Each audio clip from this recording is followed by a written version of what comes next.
9 अगस्त 2024 यानी आज से लगभग एक साल पहले ठीक इसी महीने जब हमारे सामने कोलकाता मेडिकल कॉलेज की एक ट्रेनी डॉक्टर का दर्दनाक केस सामने आया था।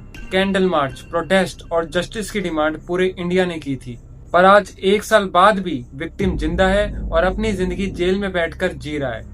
भारत में इतना बड़ा केस होने के बाद भी एक साल बाद फिर इतिहास ने खुद को दोहराया है, जहाँ एक बहुत ही इनोसेंट और इंटेलिजेंट लड़की को अपनी जान गंवानी पड़ी है। मैं बात कर रहा हूँ 19 साल की लड़की मनीषा की, जो हरियाणा के भिवानी डिस्ट्रिक्ट के एक छोटे से गांव सिंघानी की थी।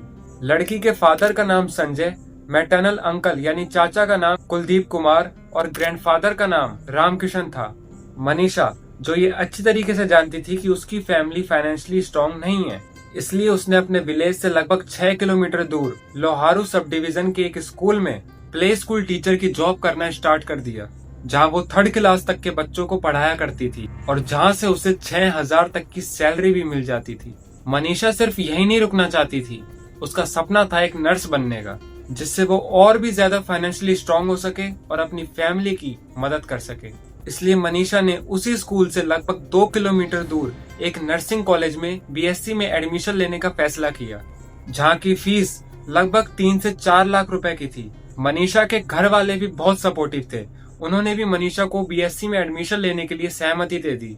अब आता है 11 अगस्त 2025 का वो दिन जब मनीषा हर रोज की तरह अपने स्कूल के लिए स्कूल वैन में बैठकर रवाना होती है। बट स्कूल के लिए निकलने से पहले मनीषा ने अपने फादर को ये इन्फॉर्म किया था कि आज शायद उसे घर आने में थोड़ी देर हो जाएगी, क्योंकि आज वो स्कूल के बाद बीएससी एडमिशन के फॉर्म फिल करने के लिए नर्सिंग कॉलेज भी जाएगी। इसलिए वो 2 बजे की बजाय शायद 4 से 4:30 बजे तक घर वापस आए।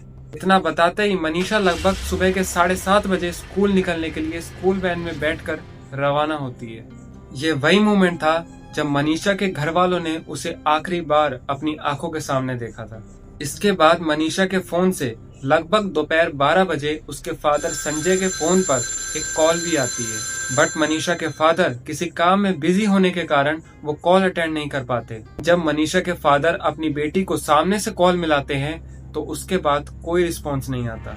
अब करीब दोपहर के 2 बज चुके थे और संजय को उनके पिता यानी मनीषा के दादाजी का कॉल आता है कि मनीषा अभी तक घर नहीं लौटी है। तब संजय अपने पिता को बताते हैं कि मनीषा शायद आज घर आने में थोड़ा लेट हो जाएगी और हो सकता है कि वो शाम की 6 बजे की बस से घर लौटने वाली है। अब आखिर शाम के 6 बज जाते हैं और मनीषा का कोई अता पता नहीं होता, जहाँ से उन्हें यह आभास होने लगता है कि शायद उनकी बेटी के साथ कुछ गलत हो चुका है। इसलिए अब मनीषा के फादर संजय और मनीषा के मैटरनल अंकल कुलदीप कुमार दोनों लोहारू पुलिस स्टेशन के लिए रवाना होते हैं, जहाँ वो अपनी बेटी मनीषा की मिसिंग रिपोर्ट लिखने की डिमांड करते हैं। बट हर बार की तरह हमें यहाँ पर भी पुलिस की लापरवाही और आलस देखने को मिलता है। पुलिस यह बोलकर बात टाल देती है कि शायद उनकी बेटी किसी के साथ भाग गई होगी या फिर किसी ट्रिप पर गई होगी। पुलिस यह तक कहती है कि उनकी बेटी खुद 2 से 3 दिन बाद घर वापस आ जाएगी और यहाँ तक उन्हें मैरिज सर्टिफिकेट भी देखने को मिलेगा। इस लापरवाही और नॉनसेंस बातों की वजह से ये केस बहुत डिले हो चुका था। गांव वालों के बढ़ते प्रोटेस्ट और प्रेशर के चलते आखिर पुलिस ने 12 अगस्त 2025 को मॉर्निंग के टाइम सीसीटीवी कैमरास चेक किए, जिसमें उन्हें 1:58 पर मनीषा स्कूल से निकलकर कॉलेज की तरफ जाती दिख रही थी। जिसके बाद लोगों ने उस नर्सिंग कॉलेज के सीसीटीवी कैमरा चेक करने की डिमांड करी, पर यहाँ पर भी पुलिस ने फिर दोबारा लापरवाही दिखाई। जब पुलिस कॉलेज के एंट्री गेट पर पहुंची तो उन्हें वहां पर 3 लोग मिले जो नशे की हालत में धुत थे, और वो 3 लोग शायद उस कॉलेज के सिक्योरिटी गार्ड थे, जिन्होंने पूछताछ करने पर ही साफ मना कर दिया कि मनीषा नाम की कोई लड़की यहाँ नहीं आई है। और शॉकिंग बात तो ये है कि कॉलेज अथॉरिटीज ने सीसीटीवी फुटेजेस देने से ही मना कर दिया, और इसके लिए उन्होंने टेक्निकल इश्यूज और परमिशन का बहाना बनाया, और पुलिस ने भी कोई दबाव न डालते हुए इस बात को यहीं टाल दिया। इसके बाद 13 अगस्त को सुबह एक फोन कॉल आता है, जिसमें ये पता चलता है कि नर्सिंग कॉलेज से 500 मीटर दूर एक ओपन फील्ड में कैनाल के पास एक, और ये किसी और की नहीं बल्कि वही 19 साल की मनीषा की थी। उसकी कंडीशन ऐसी कि मुझे बताते समय भी पेन फील हो रहा है। बॉडी का नेक ओपन था, बॉडी की आईज और कई human parts including face skin तक गायब थी। अब आखिर वही हुआ जिसका सबको डर था, जो मनीषा अपने परिवार को अपने दम पर पालना चाहती थी, आज उसकी ये हालत देखकर किसी की भी रूह कांप उठेगी। अब मनीषा को इस कंडीशन में देखकर वहाँ के लोगों का और गांव वालों का गुस्सा और भी ज्यादा बढ़ गया। उन्होंने भिवानी, जिंद और आसपास के इलाकों में प्रोटेस्ट करना स्टार्ट कर दिया। दिल्ली पिलानी रोड भी लोगों ने ब्लॉक कर दी, मार्केट्स में दुकानें बंद कर दी, कैंडल मार्चेज स्टार्ट हो गए और पूरे हरियाणा में जस्टिस फॉर मनीषा हवा की तरह फैल गया। अब उस की ऐसी कंडीशन को देखकर अलग अलग थ्योरीज लोगों के मुंह से सामने आई हैं, जिसमें लोगों को इस इंजरीज के पीछे एसिड और असॉल्ट का केस लग रहा है। पर जब 14 अगस्त को वहीं के एक सिविल हॉस्पिटल से पोस्टमार्टम रिपोर्ट सामने आई तो पूरा हरियाणा दंग रह गया, क्योंकि ना तो रिपोर्ट में कोई एसिड रिलेटेड इंजरीज सामने आई और ना ही कोई असॉल्ट। जिसके बाद वहां के लोगों ने दोबारा मनीषा की पोस्टमार्टम रिपोर्ट करवाने की डिमांड करी। अब बढ़ते प्रोटेस्ट और प्रेशर के कारण 16 अगस्त को फिर से सेकंड टाइम बॉडी को रोहतक के एक मेडिकल इंस्टीट्यूट में पोस्टमार्टम के लिए दोबारा भेजा गया। इतना सब चल ही रहा था कि पुलिस ने एक और नई बात बताई, जिसे सुनकर पूरे केस का रुख ही बदल गया। पुलिस ने बताया कि उन्हें मनीषा वहां के लगे रोड साइड के एक सीसीटीवी फुटेज में दिखाई दी, जहां वो एक मेडिकल शॉप से इंसेक्टिसाइड की एक बोतल खरीदती साफ दिखाई दे रही है। यानी हो सकता है कि मनीषा ने इंसेक्टिसाइड लिया हो और अपनी जान लेने की कोशिश करी हो। अब इन्हीं थ्योरीज के बीच पुलिस एक नोट भी सामने ले आई, जो मनीषा के हाथों लिखा एक नोट था। पुलिस के मुताबिक ये नोट मनीषा के बैग में डॉक्यूमेंट्स के साथ मिला था, बट पुलिस ने बताया कि बढ़ते प्रोटेस्ट और प्रेशर के कारण यह बात उन्होंने पहले बताना सही नहीं समझा। अब उस नोट में लिखा था कि मम्मी पापा, आपने मेरे लिए बहुत कुछ किया है, अब मैं आपके ऊपर ज्यादा बर्डन नहीं बनना चाहती। ये सारी बातें सुनकर मनीषा के फादर और ना ही किसी गांव वालों ने इस बात को एक्सेप्ट किया है।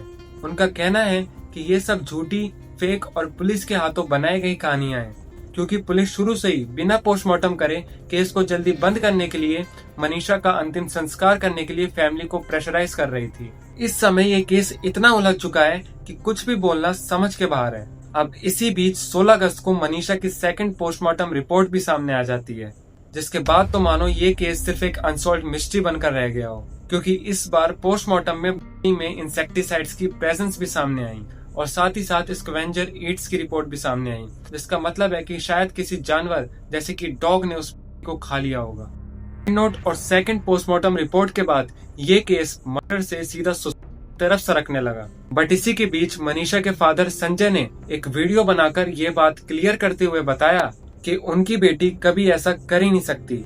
इसके पीछे कुछ और ही बात है, क्योंकि मनीषा की ऐसी कंडीशन देखकर ये काम किसी इंसानी दरिंदे का ही लग रहा है और मनीषा की फैमिली और गांव वालों का सारा शक उस नर्सिंग कॉलेज पर ही जा रहा है। उनका मानना है कि मनीषा के साथ जो कुछ भी 11 से 12 तारीख के बीच हुआ था वो उसी कॉलेज में हुआ था, क्योंकि 13 तारीख को जब बॉडी बरामद हुई थी तो वो भी उसी कॉलेज से सिर्फ 500 मीटर दूरी मिली थी।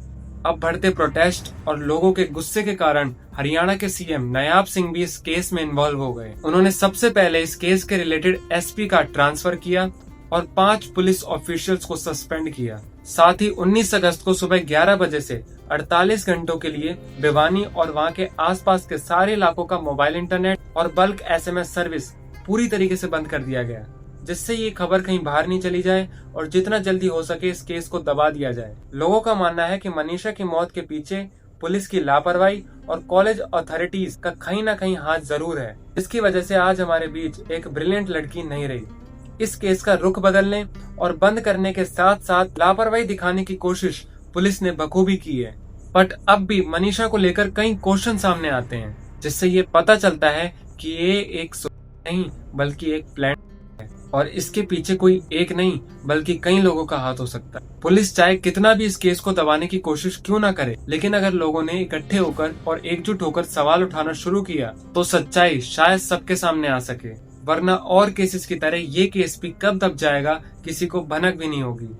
20 अगस्त 2025 को आखिर ये केस सीबीआई को सौंप दिया गया और अगर सीबीआई सही तरीके से और पूरी ईमानदारी से इस केस की इन्वेस्टिगेशन करेगी तो मुजरिम जरूर पकड़ा जाएगा। असली हकीकत तो ये है कि अब तक जो इन्फॉर्मेशन और रिपोर्ट्स हमारे सामने आई है, उनमें से कई चीजें सिर्फ लोगों, मीडिया और पुलिस के द्वारा बनाई गई बातें हैं। अगर इस केस के बाद भी सख्ती नहीं दिखाई गई तो एक बार और दोबारा ऐसे ही काम होगा। लोगों को ये बात समझनी चाहिए कि कैंडल मार्च और पोस्टर बनाने से कुछ नहीं होगा। जब तक देश का एक एक नागरिक अपने तरीके से गवर्नमेंट पर वुमेन सेफ्टी, और क्राइम केसेस पर आवाज नहीं उठाएगा, तब तक ये खौफनाक कारनामे सामने आते ही रहेंगे। हमारा स्लोगन जस्टिस फॉर मनीषा नहीं, जस्टिस फॉर वुमेन्स होना चाहिए, क्योंकि यह सवाल इंडिया की हर माँ, हर बहन, हर एक लड़की का है। जितना हो सके इस केस के रिलेटेड हर एक वीडियो को शेयर किया जाए। So I hope this video will raise some voice for Manisha and every girl in this country. So मिलते हैं ऐसी नेक्स्ट फाइल के साथ, तब तक be safe, be happy and be aware.